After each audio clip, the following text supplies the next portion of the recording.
예, 안녕하세요. 예, 어, 오늘 세미나는 일단 그 유럽, 예, 극우, 포퓰리즘 조정이라는 제목을 가지고서 우리 원영수 소장님께서 먼저 한 60분 정도 발표를 하도록 하겠습니다. 그리고 질의응답 20분을 갖고 또 이제 보조발제로 30분 정도 우리 김장일 선생님께서 한국과 미국의 신고, 극우주의 비교에 대해서 발표하시고 또 질의응답 20번 갖도록 하겠습니다. 그럼 먼저 우리 원영 소장님 이제 발표해 주시기 바라겠습니다.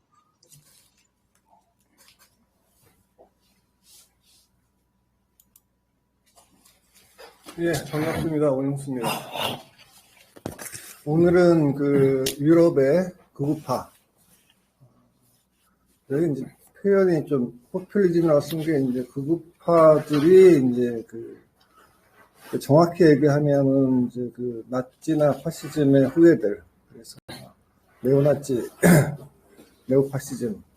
이들 이제 세력이 있는데, 오늘 주제가 이제 그들인데, 이들이 이제 정치적으로 성장하면서 이제 원래의 파시즘 색채는 일정하게 좀 약화되면서 동시에 이제 그 포퓰리즘적 요소가 아주 강하게 작동하는 이런 상황입니다. 그래서 지금 이제 첫 페이지에 그림을 보시게 되면 이게 유럽 한 나라가 아니죠. 거의 대부분의 나라에서 이제 여기는 이제 영국 BBC에 이제 나와 있는 건데, 이쪽에서 이제 내셔널리즘이라고 표현하죠. 내셔널리즘인데 파퓰리즘으로 바꿔서 이해하셔도 될 것 같아요.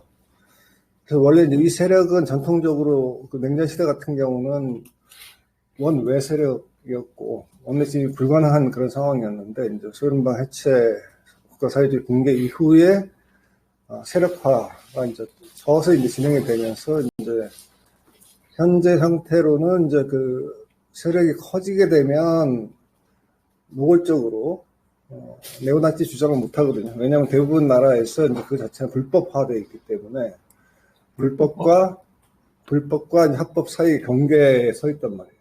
그래서 이제 그 선전성동까지는 봐주지만 선전성동 특정한 내용은 공개적으로 예를 들어 나치나 이제 홀로코스트를 옹호하게 되면 법적 처벌 대상이 됩니다. 독일 같은 경우. 근데 이제 나라마다 좀 차이가 있기 때문에 합법과 불법의 경계에 이제 서 있는 세력이라고 보시면 돼요. 그런데 이제 이들이 이제 성장하면서는 이제 아무래도 선거에 참여하게 되니까 그런 이제 불법의 경계를 달리긴 하지만 주로 이제 그 제도 내에서의 이제 성장을 추구하다 보니까 좀 이제 그 이념적 색채, 파시즘으로서의 이념적 색채는 좀 약화되고 있다. 그러니까 내용적으로 약화됐다기보다는 이제 표현상 유화되고 있다 이렇게 보시면 되겠습니다. 그래서 지금 19개 나라 리스트가 다 와 있죠. 그러면 큰 나라부터 시작해서 사이프러스니 아주 작은 나라까지 거의 모든 나라에 이제 세력들이 있고, 지금 보시면은 여기 보시면은 이제 1에서 8% 같은 경우는 사실상 제도권에 들어가 있다고 하더라도 유의미한 세력이 아닌데, 이제 색깔이 짙어질수록 특히 이제 이런 나라들 같은 경우는 25% 넘게 되면 유권자의 상당한 세력들을 이제 장악하고 있다고 봐야 돼요. 그러니까 요 상태에서는 상황에 따라서 이제 없어질 수도 있고 약화될 수도 있고 그런데 그런 단계를 지났다라고 이제 보시면 돼요. 나라마다 편차는 보이고 있지만. 그래서 오늘 이 세력들이 이제 어디까지냐. 제가 이제 제일 끝부분에는 제가 5년 전에 이렇게 이제 이걸 이제 말씀드리는 이유는 올해가 이제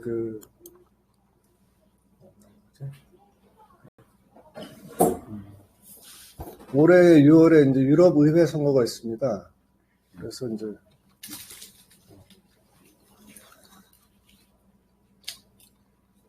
선거가 6월 6일에서 9일까지 나라별로 좀 차이가 있는데 이 사흘 동안에 유럽의 선거가 열려요. 근데 이제 이게 유럽연합 출범하고 79년부터 해서 딱 10번째 되는 선거이고, 그 다음에 이제 빠졌는데, 이제 넘어갔는데, 이제 브렉시트 통해서 영국이 탈퇴를 했잖아요. 그 브렉시트 이후에 첫 번째 선거고, 그런 의미에서 유럽 연합 정치 세력의 이제 시험대가 되는 상황이기 때문에 제가 이제 이 주제를 이제 끌어내 왔습니다. 그리고 이제 제일 뒷부분에 이제 부록으로 자료로 제가 첨부한 거는 지난번 선거가 5년 만에 한 번 열리기 때문에 2019년 유럽의회 선거의 결과를 갖다가 분석해 놓은 게 있습니다. 근데 그 내용이 이제 5년이 지났는데 보니까 크게 상황 변동이 아니라 이제 그런 경향이 강화되고 있다라는 걸 확인할 수 있었는데, 일단 이제 들어가기 전에 이제 그 극우 세력들에 대해서 이제 개념들이 좀 있습니다. 근데 1차잖아요. 그래서 기억해 두셔야 될 거는 이 경계가 유동적이다. 딱 잘라서 합법, 비합법 경계가 딱 갈라지는 것도 아니고, 이 극우 세력과 보수 세력 중에서 우파 중에서 이제 아주 그러니까 상당히 보수적인 이 세력과 경계는 상당히 유동적이라고 하는 거죠.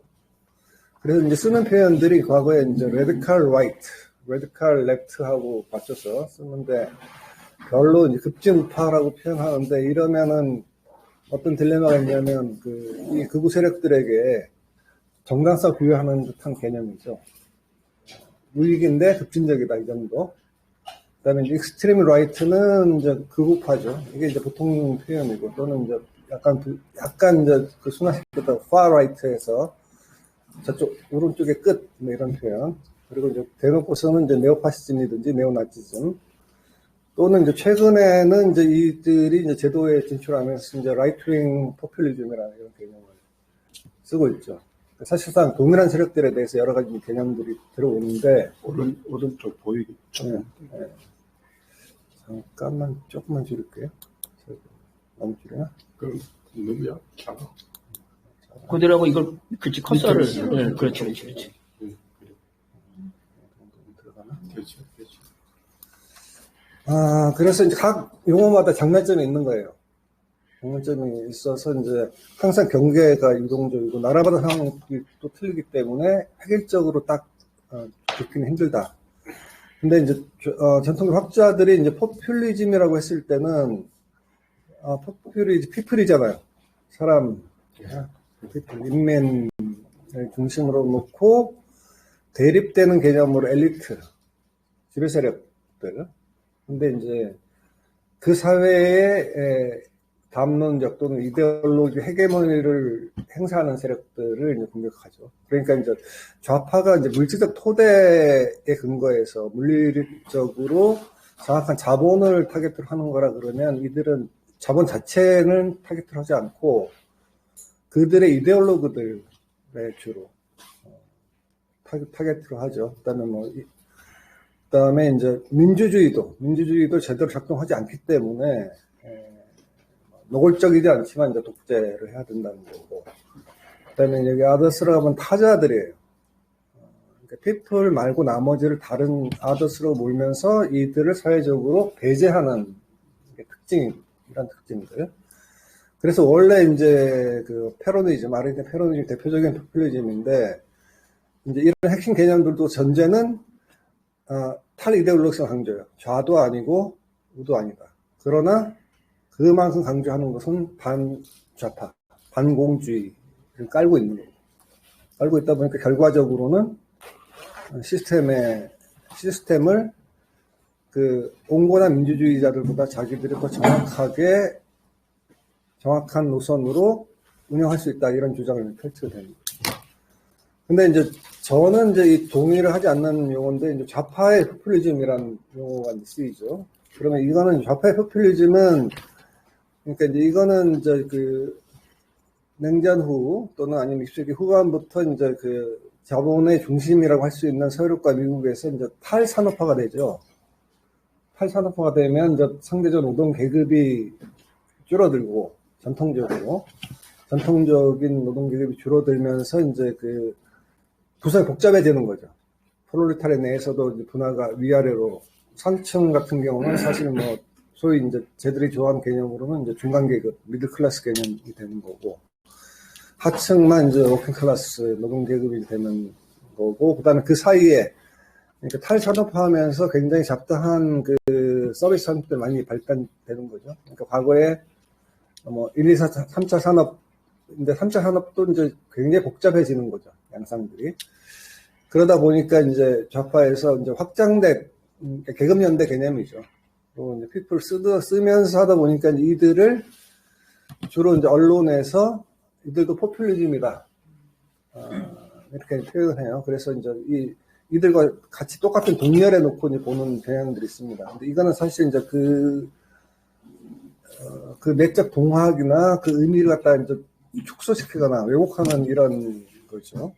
그래서 대표적으로 이제 그리스의 시리자나 스페인의 이제 포데모스가 이제 좌파 포퓰리즘 불리고, 그다음 프랑스 같은 경우는 프랑스 앵수메라고 해서 불굴의 프랑스, 여기 장르릭 멜랑숑이죠. 그래서 이제 시리자의 트리오죠. 이 세 조직이 이제 알렉스 치프라스 시리자, 그 다음에 이제 포데모스 파블로 이글레시아스. 그러니까 둘 다 이제 찌그러졌죠. 총리까지 했지만 이제 지금 올해 작년 총선에서 참패를 해서 이제 원위치 비슷하게 됐고요. 파블로 이글레시아스도 이제 사회당 연립정부에 들어갔다가 지방선거 총책임을 지고 하다가 정계 은퇴한 상태고 아웃됐고, 장르 멜랑숑은 이제 아직 살아남아 있는데 살아남으면서 이제 프랑스랑은 좀 상황이 다르고, 그다음에 전통적으로 이제 그 포퓰리즘에 가장 맞는 게 이탈리아의 오성운동. 베페 그릴로라고 하는 코미디언, 그럼 이제 코미디언인데 이제 정치 비평을 하면서 야, 이 좌도 아니고 우도 아니고 새로운 운동을 만들어 봐야 되겠다고 해서 만든 게 오성운동인데, 이게 이제 가장 전통적 개념의 포퓰리즘에 부합하는 이제 중도 정당이죠. 그 다음에 이제 그런 의미에서 좌도 아니고 우도 아니라고 볼 수 있는, 말 그대로 좌도 아니고 우도 아니라는 거에 대해서 진정성이 있는 유일한 조직이 이제 오성운동이에요. 근데 이제 뒤에서 말씀드리겠지만 오성운동도 이제 일시적으로 정권까지 창출하는 데 성공했지만 몰락을 한 거죠. 그래서 이제 어떻게 보면은 이제 포퓰리즘의 시대다라고 이제 표현할 수도 있는데 꼭 그런 건 아니고, 뒤집으면 그만큼 정치가 위기 상태, 정책 위기. 그러니까 이제 서유럽과 이제 미국이 이 자본주의 세계에서 가장 발전한 형태의 민주주의를 누리고 있다라고 이제 주장을 하는데 실제로 안에서 작동을 제대로 안 한다고 있는 거죠. 그래서 이제 크게 보면은 냉전 시대에 작동했던 중도 좌파와 우파의 이제 그 양당 구도가 해체되는, 양당제에서 다당제, 좌우들이, 좌만 아니라 우도 역시 굉장히 복잡하게 이제 세력 분화를 하고 있는 게 현재 상태입니다. 그래서 이제 지금 이들의 이제 개괄적인 상태를 보자면 아까 이제 그 그림에서 알 수도 있지만은 보시면은 이제 색깔이 진할수록 이제 그 중요도가 높고 정권은 그러니까 이탈리아도 이제 극우가 이제 총리가 되는 거죠. 헝가리, 폴란드는 약간 좀 여지가 있긴 한데, 이제 이 나라들은 다 이제 벌써 이 극우 세력들, 그러니까 전통적으로 보면 극우 세력이 맞는데 지금 이제 정책 지형 자체가 오른쪽으로 넘어오다 보니까 극우라기보다는 포퓰리즘이라는 표현을 갖다 더 선호하는 그런 상황이 된 거죠. 돼 있는데 이제 뭐 보면은 색깔들이 그 라틴아메리카 상황과 좀 다르죠. 라틴아메리카는 이 좌파의 이제 성향에 대한 논란이 있긴 하지만은 지금 우파가 득세하고 있는 이런 상황이다. 그래서 이제 보시면은, 그러니까 동유럽에서는 이제 뺐습니다만 폴란드, 헝가리에서는 아예 이제 집권 세력이 되는 거고, 만들었었나?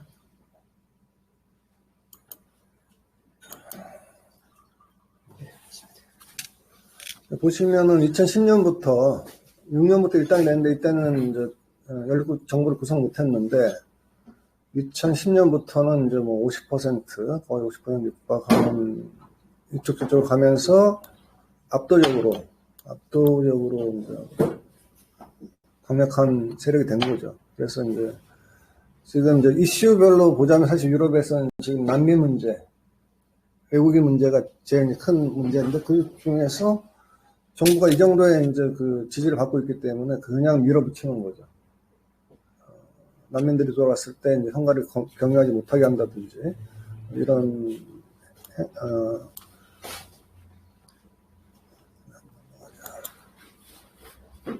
그런 짓을 많이 하죠. 죄송합니다. 이게 마음대로 안 움직이네. 그래서 이제 헝가리의 이제 그 피데스는 약간 이제 현재 상태로 봤을 때는 약간 독특한 양상을 보이고 있다. 밑으로 내려가. 안 돼요. 돼요? 안 돼요?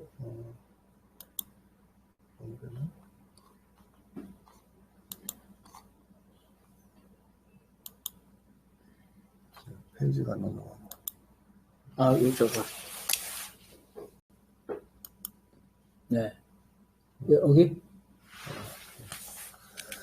그 다음에 이제 뭐 유럽의회 같은 경우도 압도적으로. 사실은 이제 이 유럽의회가 좀 웃기는 건데, 이제 지금 이 포퓰리즘 세력들이, 그러니까 민주주의 일반에 대해서 비판하지만, 특히 이제 유럽연합에 대해서는 엄청나게 공격을 해요.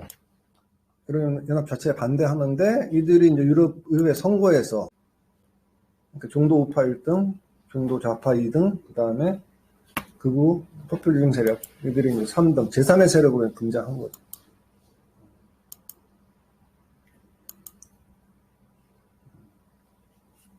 제3의 세력을 등장. 제1의 세력이 아니고 헝가리에서는 제1의 세력이고, 왜냐면 저렇게 압도적인 데가 지금 없는 상황에서 유럽연합 네, 제3의 굉장히 좀 특이한 그런 상황인 거고. 그다음에 이탈리아 같은 경우는 이제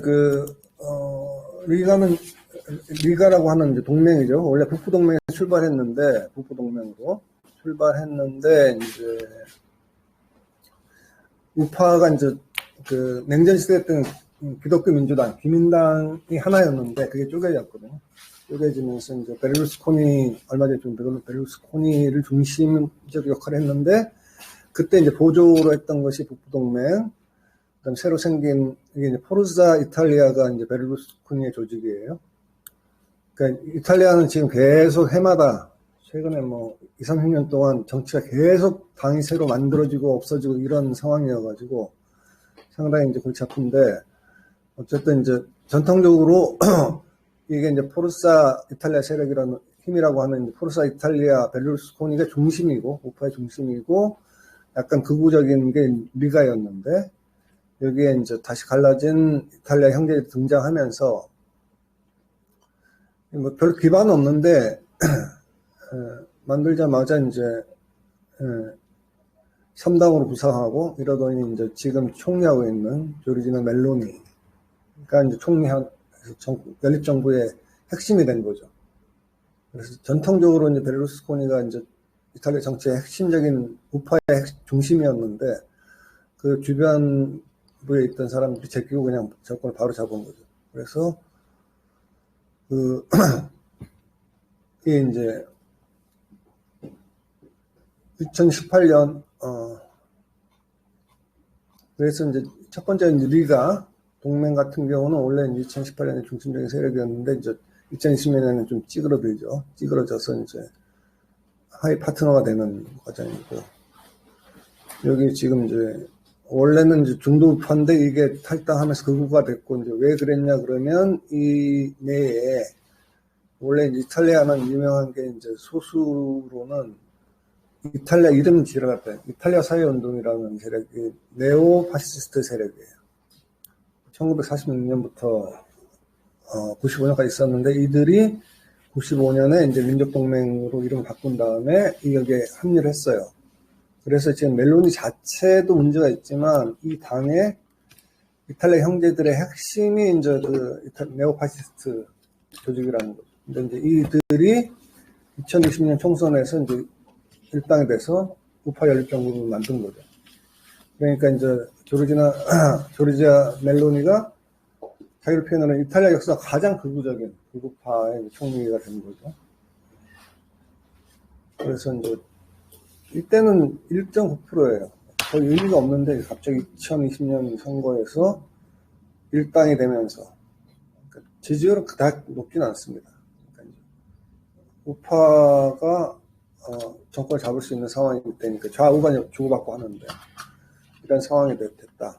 그러니까 이제 이태리 상황 정치가 굉장히 복잡한데 이게 가능했던 거는 그 전에 아까 말씀드렸던 오성운동 베페 그릴로가 만들었단 말이에요. 2006년에 가치는 기존 좌파 우파를 넘어서 녹색 정치, 진보, 그다음에 직접 민주주의 이런 걸 비치를 개성하면서 새로운 정치 세력을 만들겠다는 생각이 됐어요. 2013년에 이제 제3세력 구성하고 문제는 2018년에 사실상 준비가 안 된 상태 총선을 앞서게 해가지고 제1당이 된 거예요. 일당이 되다 보니까 이제 그러니까 이게 이제 실제 성장하기도 전에 일당이 돼버린 꼴이 되다 보니까 일당이 됐을 때 이제 주세페 콘테라는 사람을 총리로 세우면서 1차는 이제 우파와 2차는 이제 DP는 민주당인데 좌파와 연립정부로 하고 결국 마지막에는 좌우 연합정부를 구성하죠. 그러니까 이제 2018년 선거에서 총선에서 승리해서 4년 동안 집권하는 과정에서 뭐 정부 구성하다가 그냥 임기가 끝나버린 거예요. 정부 구성하다 끝나버린 거니까 원래 지네들이 주장했던 뭐 녹색 정치라든지 진보라든지 뭐 등등등의 가치는 뭐 내세울 틈도 없이 그냥 무너졌다고 보시면 되죠. 그러니까 이제 이 소위 오성운동이 가장 대표적인 포퓰리즘 운동인데 이게 상황 논리에서 집권을 하더라도 아무 내용이 없다고 하는 것이 확정이 된 거죠. 이것을 딛고 이제 그 다음 버전이 그러니까 오성운동이 2013년에 1등을 해 갑자기. 근데 이제 이때는 집권 안 했지만 2018년 되면 다시 한번 압도적으로 220중에 제일 세력이 된 거죠. 근데 2022년에는 집권 후에 52로 떨어졌으니까 원위치한 거죠. 원위치 3당으로 추락했다고 보시면 됩니다. 그래서 이탈리아에 이제 이런 사건들이 있었다는 거고, 그다음에 오스트리아에서 이제 원래 자유당인데 이제 요르크 하이더라는 사람이 좀 유명한 사람이에요. 유명한 이제 항상 이제 논란거리가 되는 발언들, 인종주의적 발언들로 이제 했던 사람인데, 그러니까 오래된 거죠. 1956년에 설립했으니까 상당히 오래된 그 우파 세력인데,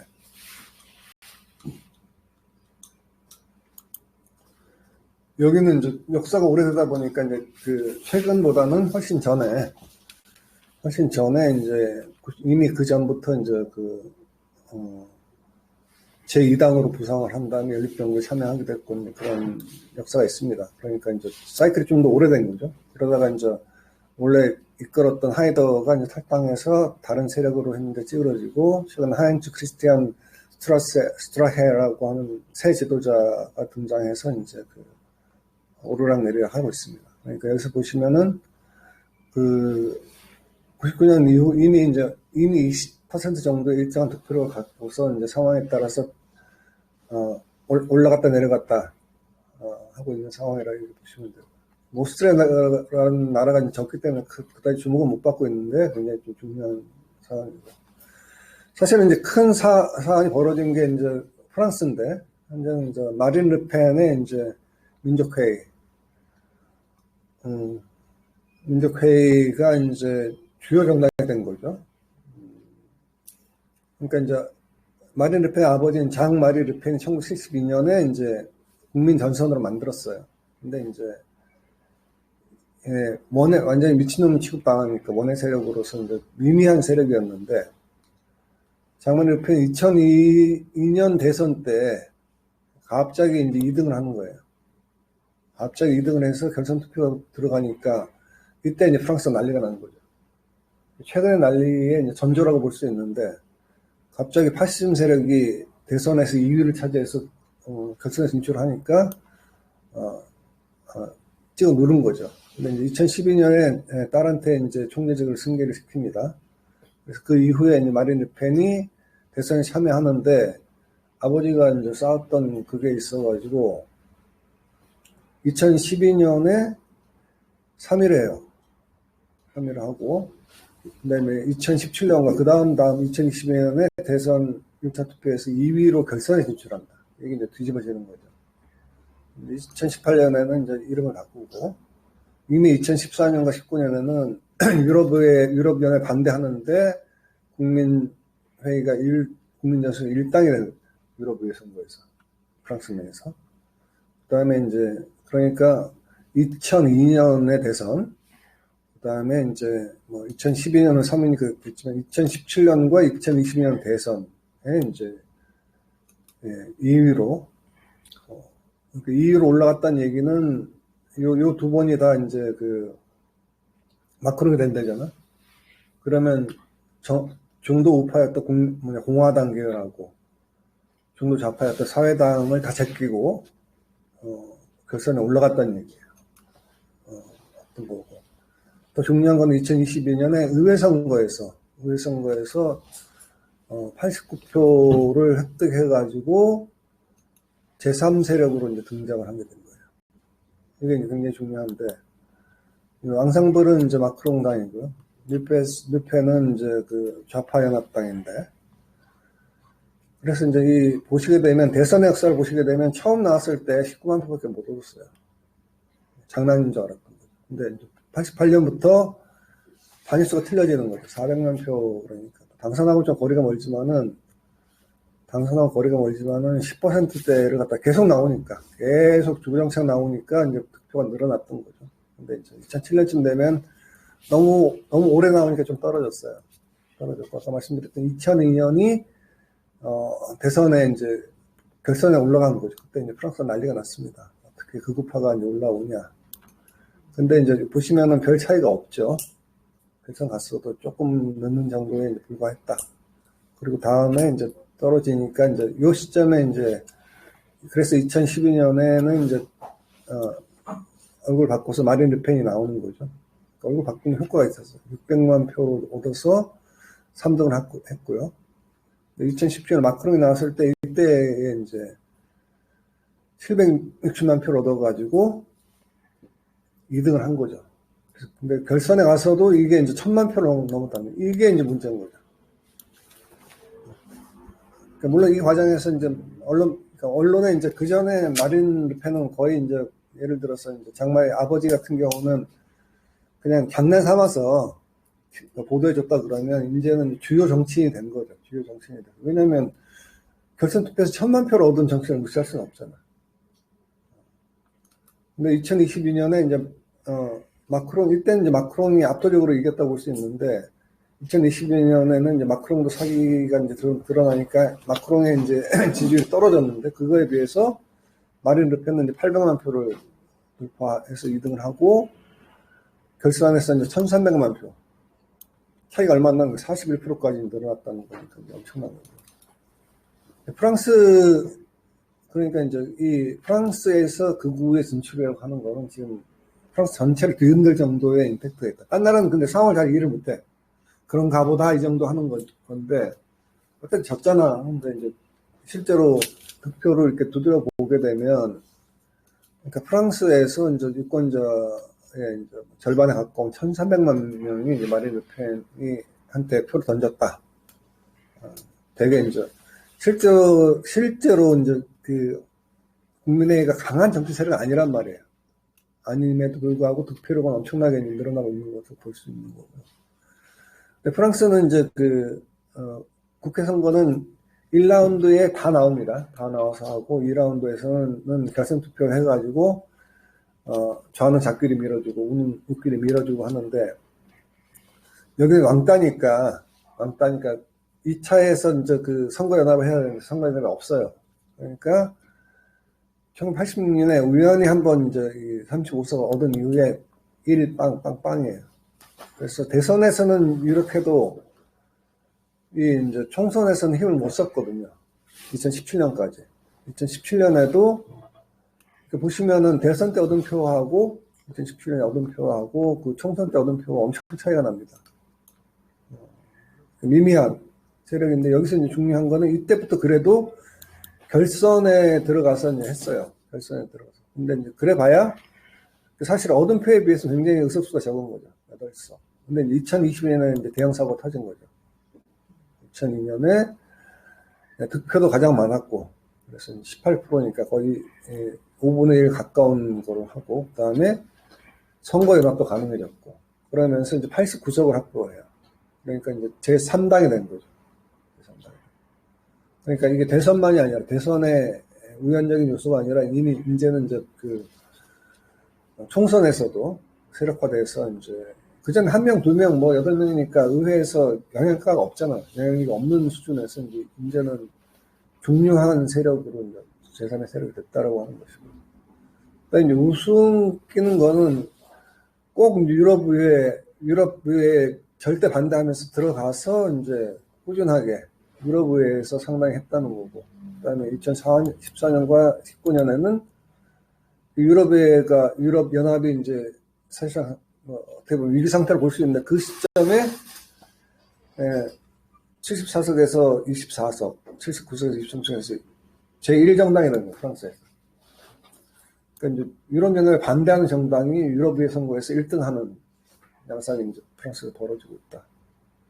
보시면 되고.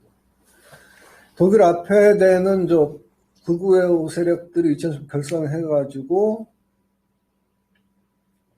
2014년 유럽의회, 여기 웃기죠. 유럽의회 반단 세력이 유럽의회에 진출하고 2017년에 연방의회 3당으로 이제 구성합니다. 이게 이제 독일의 충돌인 거죠. 그러니까 프랑스는 좀 오랜 기간을 거쳐서 이게 임팩트가 있었다 그러면 갑자기 1945년 이후에 통일 이후에 통일을 90년 했으니 27년 이후에 느닷없이 그 극우 세력들이 연방의회에 이제 들어온 거죠. 그랬을 때 사실은 앞에 되는 독일 헌법에 위배되는 조직일 가능성이 크거든요. 근데 이제 유럽의회에서 이제 들어와서 그때 이제 표를 보시면 2013년은 1.9%면 의미가 없는 참여의가 있다 그러는데 2017년에 갑자기 10%를 얻으면서 고만고만하니까 그러니까 이제 기민당, 3인당 제외하고는 녹색당이 있고 좌파당도 있고 있는 당, 그다음에 자민당도 있고 하는 당들이 비슷해. 나머지가 비슷비슷한데 11.5% 얻으니까 3당이 된 거죠. 득표력이 엄청나게 올라가서 2017년에 이제 원내 진입에 성공한 거고 2021년 선거에서는 조금 이제 떨어졌죠. 떨어졌는데 여전히 그래도 4등이니까. 근데 이제 유럽의회에서도 일정한 역할을 하게 되는 거죠. 그러니까 이제 이 독일의 이제 아킬레스건이 된 거죠. 근데 이제 문제는 이들이 란트타게라고 하는 이제 그 지방의회, 란트가 주거든요. 주의회에서 강세예요. 특히 구동독 지역에서. 이 지역들이 이제 어떤 디링케라고 좌파당의 이제 기반이었던 이런 데서 다 2당이 돼요. 2당이 될 정도로 이제 이게, 연방의회, 제중량 연방의회죠. 그 다음에 유럽의회하고 이제 지방의회인데, 주의회에서 이제 중심 세력이 되고 있다. 기반이 탄탄해졌다. 볼 수 있고요. 스페인의 이제 목숨은 사실은 약간 유동적인 건데, 그러니까 전통으로 우파가 이제 국민당, 인민당인데, 이쪽에서 탈당한 세력들이 갑자기 이제 부상을 하는 거죠. 갑자기 한 10% 부상해서 이제 그 연립선거의 핵심 멤버가 되고 있습니다. 그렇게 보시면 되고. 그러니까 이제, 아까 제가 말씀드렸던 좌파에서 이제 포데모스가 찌그러지는 거에 비해서 이들이 이제 안정적으로 15%까지, 15%에서 당으로는 3당, 2019년, 2030년에 3당으로. 다당제이기 때문에 하여튼 문제가 있긴 한데, 어쨌든 극우라고 다 인정하는 세력들이 이제 3당이 됐다는 거고요. 그리스는 원래 아까 말씀드렸던 황금세력당이 있었는데 불법화되면서 새로운 이제 그릭 솔루션이라고 해서 그리스 해결이라고 하는 세력들이 이제 요동도 없고 크게 의미는 없다고 보시면 되고 그러니까 황금세력당이 이제 이 득표는 별거 아닌데 이제 액션이 커가지고 상당히 문제를 많이 일으켰다고 보시면 돼요.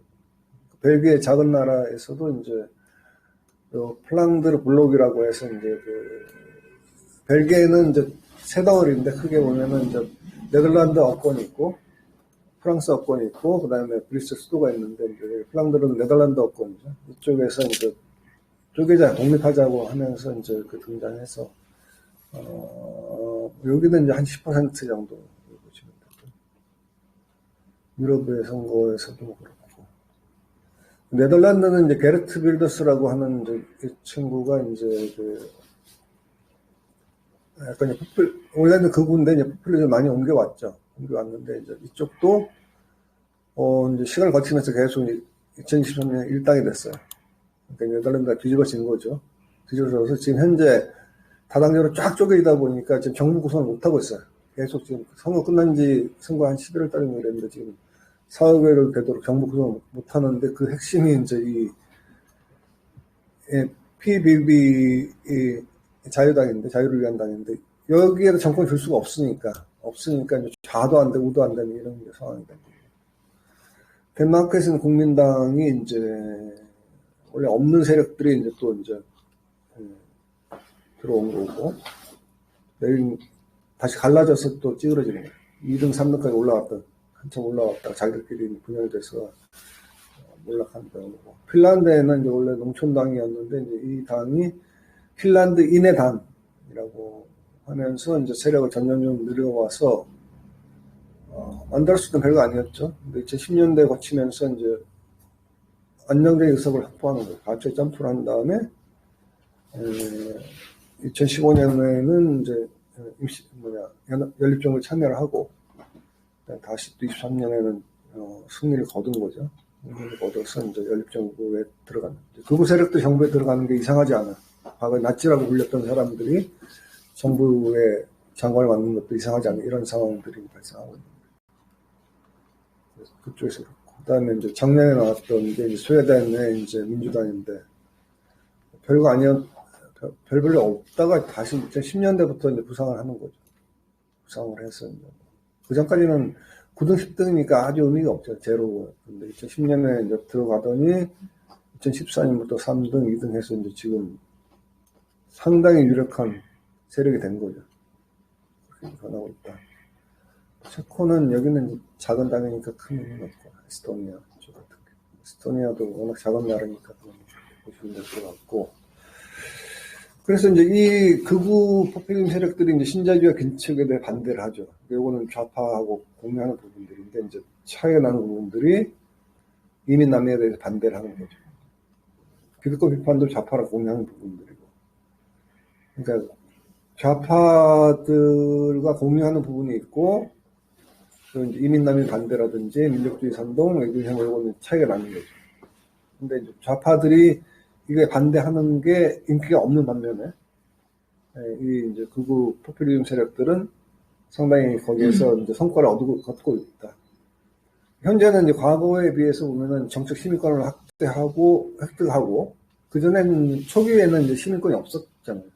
시민권을 획득하고 세력 확대에 나서고 있다. 그래서 수준이 집권하는 수준, 그 다음에 주요 정당으로. 프랑스 지금 그러니까 프랑스는 지금, 그러니까 마크롱 다음이 문제거든요. 마크롱이 이제 듣보잡인데 젊은 친구 내세워가지고 이제 지켜냈긴 했는데 그 과정에서 전통 세력들이 붕괴해버리고, 근데 이제 국민회의만 이제 올라가고 있는 상황인 거죠. 그래서 제2당인데 상당히, 그다음에 제도권 진입하고 있고, 소수정당, 이런 형태로 이제 보이고 있는데, 문제는 뭐냐면, 이들의 존재가 중도우파와 사회 전반의 우경화를 추동한다는 거죠. 원래 중도우파는 반이민 아닌데, 이 정서에 이제 부화내동을 한다는 거죠. 그러면서 이들의 입에서도 사회적 혐오하고 배제하는 분위기들이 이제 쏟아 나오는 거죠. 그래서 과거에 이제 20세기 후반을 지배했던 중도우파, 중도좌파의 양당제가 해체가 되고, 그 다음에 그 속도가 가속화돼요.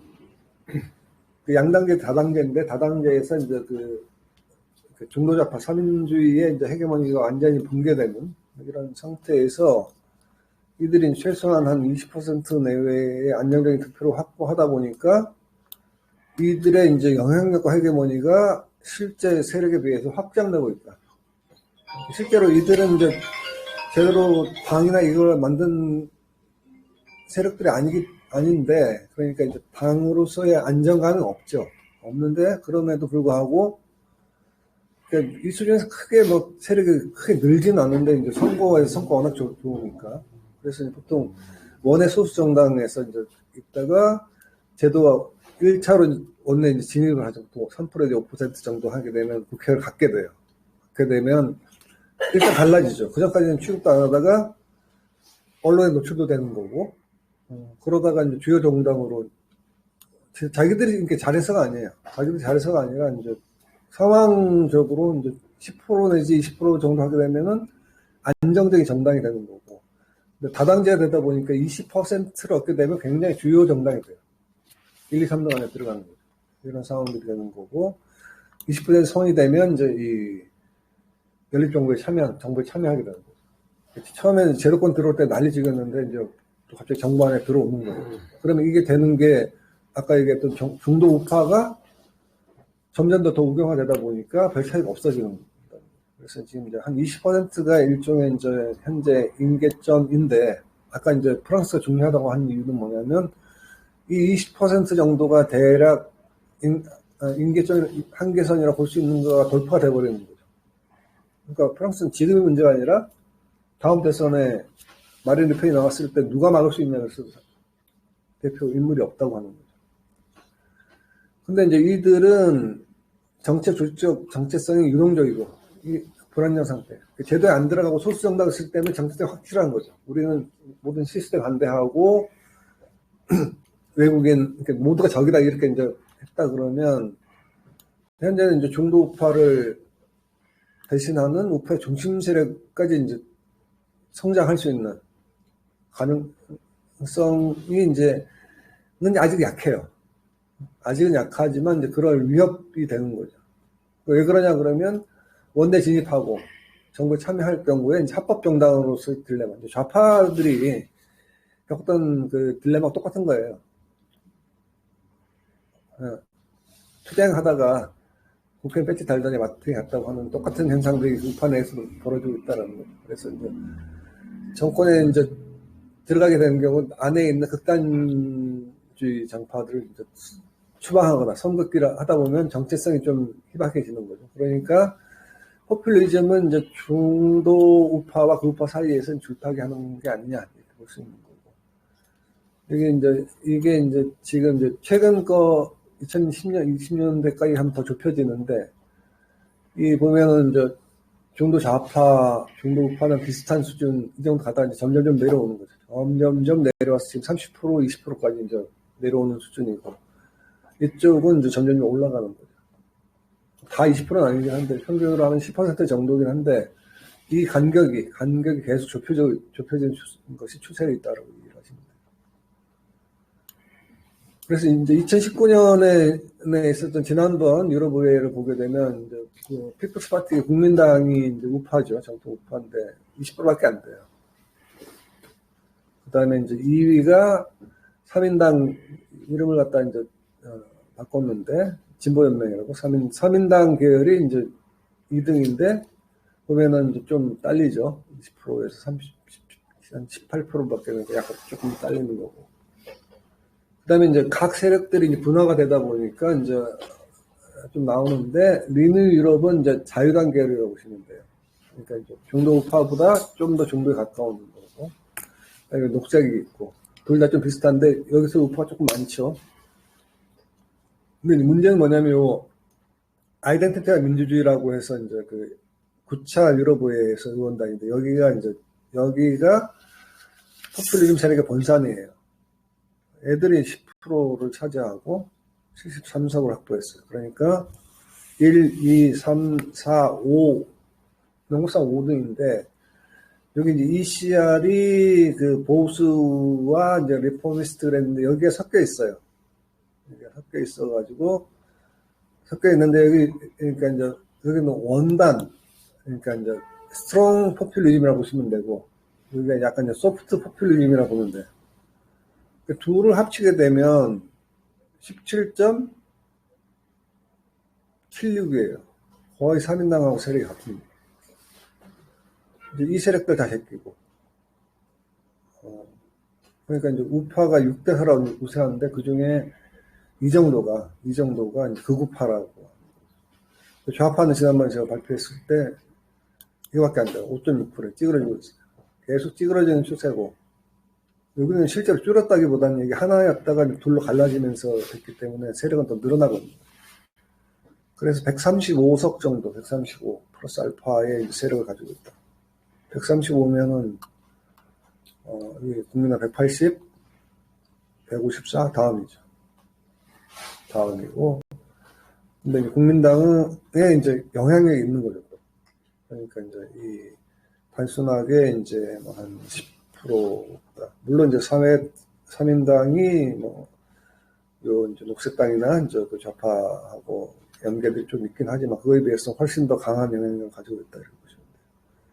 그래서 아까 말했던 이제 오스트리아 자유당이라든지 뭐 벨기에, 체코 뭐 등등등 주요 세력들 여기 이제 국민회의, 독일의 이제 독일을 연대한 이들이 이쪽에 들어가 있고, 또 딴 세력들 아까 얘기했던 뭐 세력들은 여기 딴 데 들어와 있고, 그다음에 여기에 속하지 않는 세력도 있고, 이러다 보니까 실제로 사실상 이제 그 제3세력에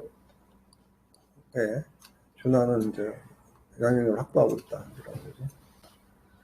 이거는 최근에 23년 11월 기준으로 했을 때 이제 이 세력들이 뭐 하여튼 요건 좀 애매하긴 한데 나머지들도 무시할 수 없는 정도의 이제 세력들을 형성하고 있는 거죠. 여기 보면은 뭐 독일 앞에부터 해서 10%부터 시작해서 한 20%에 몰려 있는 이 세력들이 제도화되어 있는 거죠. 그래서 이제 유럽 의회 차원에서는 극우 국자할 때 극우가 완성이죠. 아까 얘기했듯이. 극우는 합치면은 17%, 18% 되는데, 극좌는 합쳐 5% 좀 넘는 수준이니까. 그 좌는 다음번에 원내 구성단체를 구성하는 것에 대해서 걱정해야 되는 상황이 된다 그러면 이들은 이제 어떻게 세팅을 하냐에 따라서 이제 자기들끼리 물론 뭐 친하지는 않아요. 지네들끼리 서로 싸우기도 하고 갈등이 있긴 한데, 어쨌든 제3의 그러니까 아직까지 제3 교섭이 아닌 실질적으로는 아닌데 실제로 그런데 형식적으로는 아닌데 이렇게 될 수도 있다는 거죠. 이번 선거에 의해서 제3의 교섭 단체로 등장할 가능성이 있다고 하는 거죠. 그럼 최근 한 이제 신자유주의 위기가 왔던 2008년 이후로만 하더라도 10년, 15년 안에 이제 그 위기 속에서 체제에다 불만의 수렴 효과를 이들 극우 세력들이 보고 있다고 하는 거죠. 그러니까 위기의 최대 수혜자가 되고 있다.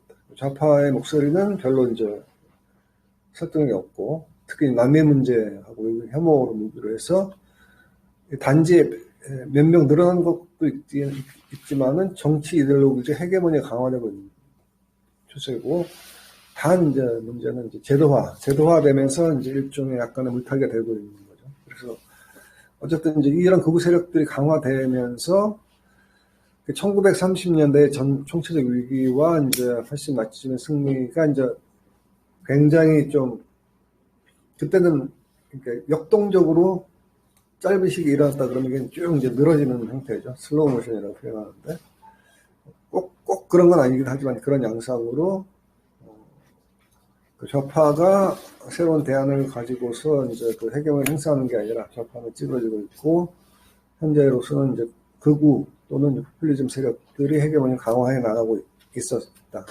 근데 아까 제도의 문제가 있기 때문에 곧바로 이들이 이제 제일이 적절히 될 것이다. 곧바로 바로 나치즘이 온다 이렇게 단언할 수는 없죠. 그런 논리는 좀 맞지는 않는데, 어쨌든 현재 국면에서는 이제 그 슬로우 모션이라고 해도 될 만큼의 이제 그 극우 세력들이 이제 기승을 부리고 있다 이렇게 보십니다. 계속 강조하지만 역설적으로 올해 유럽의회 선거에서는 유럽의회 자체에 반대하는 세력들이 또 이제 이 정도의 세를 유지할 것이다. 근데 이게 이제 뭐 5등, 6등이면 크게 상관없는데 지금 그 세력들이 말씀드렸던 제3등 또는 이제 지금 선인당 같은 계속 인기가 이제 찌그러지고 있기 때문에 제2의 교섭단체가 된다 그러면 중도 우파와 극우파가 지배하는 그런 유럽의회의 가능성도 배제할 수 없는 상황인 거죠. 이런 것이 이제 유럽에서의 이제 극우와 이제 포퓰리즘 세력들의 상황입니다. 코로나19 이후에 이제 그다음에 우크라이나 전쟁까지 거치면서 정치가 요동치는 상황에서 오히려 극우의 이제 호소력, 극우의 메시지가 더 강화될 대단히 우려스러운 상황입니다. 그래서 제가 이제 원래 이 뒤에 거는 이제 그 2019년 제가 이제 선거 결과를 갖다 발표했던 내용인데 이제 이게 좌파 찌그러져 있죠. 선인당 요거밖에 안 되고 녹색까지 합쳐도 요거밖에 안 되는 거고. 근데 이제 이제 선거 끝나고 난 다음에 큰 건 안 변하는데 이쪽은 안 변하는데 이쪽 많이 변해요. 중도 세력들은. 그래서 이제 그 전에 이제 EFDB였는데 이 두 개 정도 합치는 거죠. 합치는 것보다 더 커진 거니까 말씀드린 대로. 이건 선거 직후에 이제 그 기존에 했던 거고 위에 보여드린 거는 이제 그 이후에 정리정돈 돼가지고 새로 바뀌어가지고 됐던 상황이고 여기에서 이제 나중에 브렉시트 빠진 거고요. 이 표하고 좀 차이는 있는데 그 직후에 이제 봤을 때 제가 이제 봤을 때 양대가 몰락하고 전통적 과반수도 이제 안 되는 상태가 된 거죠. 중간을 했는데 중요한 거는 극우 세력들이 각각 명목상으로 5당, 7당이 합치고 3당 된다. 그렇고 상황이었고. 근데 문제는 그래서 이제 그러면서 쭉 이제 부상을 했는데 거의 지금 현재 상황도 똑같다고 하는 거죠. 똑같지는 않은데 거의 유사해요. 그러니까 특징이 극우 포퓰리즘 세력이 확대되고 있는 거고 오성운동은 뭐 찌그러질 거라고 예상했는데 찌그러졌던 거고 그러다 보니까 이제 전통적 헤게모니 세력이었던 중도 좌우파 양대 세력이 절대적 헤게모니를 상실하고 극우 세력들이 사실상의 제3당으로 부상하는 결과가 나왔다는 게 반복될 것이라는 거죠. 여전히 이제 문제가 해결된 게 하나도 없는 거죠. 이걸 헤게모니 계속 문제되고 있는 거고 이미 문제, 난민 문제 되는 거고. 물론 극우 폭력이 크게 증가하지는 않았어요. 이 부분은 안 했는데 어쨌든 이제 상황은 상당히 이제 위태로운 상태가 계속되고 있는 거죠. 여기에 이제 그 당시 예측 못했던 예측할 수는 없었던 거죠. 이제 우크라이나 전쟁 문제까지 같이 올라가다 보니까 말씀드렸듯이 그러니까 유로 스캡틱이라고 부르거든요. 유럽에 대해서 이제 회의적인 유럽연합 반대하는 세력들을 이렇게 부르는데 이들이 유럽연합 내에서 활보하는 역설이 이제 처음 펼쳐진 건데 올해는 그게 이제 일시적인 현상이 아니라 이제 정착되는 그런 단계를 가지 않겠냐라고 보고 있습니다. 참으로 우려스러운 상황입니다. 이상입니다.